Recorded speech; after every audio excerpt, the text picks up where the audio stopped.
ಆಕಳ ಮಾಲೀಕರನ್ನ ಕೇಳೋಣ ಏನಂತಾರೆ ಶಾರದಾ ಮೇಡಮ್ ಅವರು. ಮೇಡಮ್ ಅವರೇ ನಮಸ್ತೆ.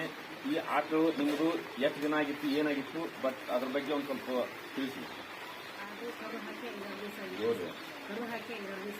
ಮುಂದುವರ್ಸಿ.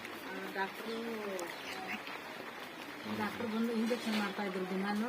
4 ದಿವಸ ಇಂಜೆಕ್ಷನ್ ಮಾಡಿಸಿದ್ವಿ, ಕಡಿಮೆ ಆಗಲಿಲ್ಲ, ಅಕೌಂಟ್ ಹೇಳಲಿಲ್ಲ. ಈ ಸಾಗರ್ ಜೋಶಿ ಸರ್ ಕಂಡಿದ್ರಂತ ಇದೊಂದು ಪ್ಯಾಡನ್ನು ಮತ್ತು ವಾಟರ್ ಬೆಲ್ಟನ್ನು ಹಾಕಿದ್ವಿ ಮತ್ತು ವಾಟರ್ ನೀರನ್ನು ಕುಡಿಸಿದ್ವಿ.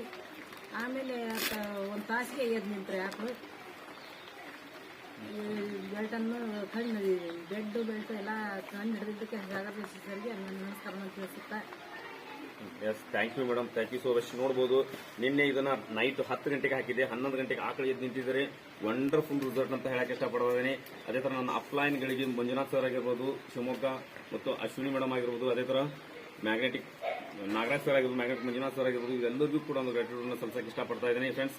ಎಸ್, ಎಲ್ಲರೂ ಈ ತರ ಒಂದು ವಾಟರ್ ಎನರ್ಜಿ ಪ್ಯಾಡ್ ಆಗಿರ್ಬೋದು, ಬೆಲ್ಟನ್ ಆಗಿರ್ಬೋದು, ಎಲ್ಲ ತರದ ಒಂದು ಪ್ರಾಡಕ್ಟ್ ಗಳನ್ನ ಬಳಸಿ ಒಳ್ಳೆ ಆರೋಗ್ಯವನ್ನ ಪಡ್ಕೊಳ್ಳಿ. ಅದೇ ತರ ಪಕ್ಷಿ ಪ್ರಾಣಿಗಳಿಗೂ ಕೂಡ ಯೂಸ್ ಆಗುತ್ತೆ, ಮನುಷ್ಯನಿಗಲ್ಲದೆ. ಇದನ್ನ ಎಲ್ಲರೂ ಯೂಸ್ ಮಾಡಿ ಅಂತ ಹೇಳ್ತಾ ಇದ್ದೇನೆ. ಎಸ್, ಸಾಗರ್ ಜೋಶಿ ಅವರಿಗೂ ಕೂಡ ತುಂಬ ಧನ್ಯವಾದಗಳನ್ನ ಹೇಳಕ್ಕೆ ಇಷ್ಟಪಡ್ತಾ ಇದ್ದೇನೆ. ಈ ಒಂದು ಪ್ರಾಡಕ್ಟ್ ಅನ್ನ ಕಂಡು ಹಿಡಿದು ಎಲ್ಲರಿಗೂ ಒಂದು ಆರೋಗ್ಯವನ್ನ ಮತ್ತು ಎಲ್ಲವನ್ನು ಕೊಡ್ತಾ ಇದ್ದಾರೆ. ಅವರಿಗೆ ಥ್ಯಾಂಕ್ ಯು ಸೋ ಮಚ್ ಅಂತ ಹೇಳಕ್ಕೆ ಇಷ್ಟಪಡ್ತೇನೆ. Thank you so much.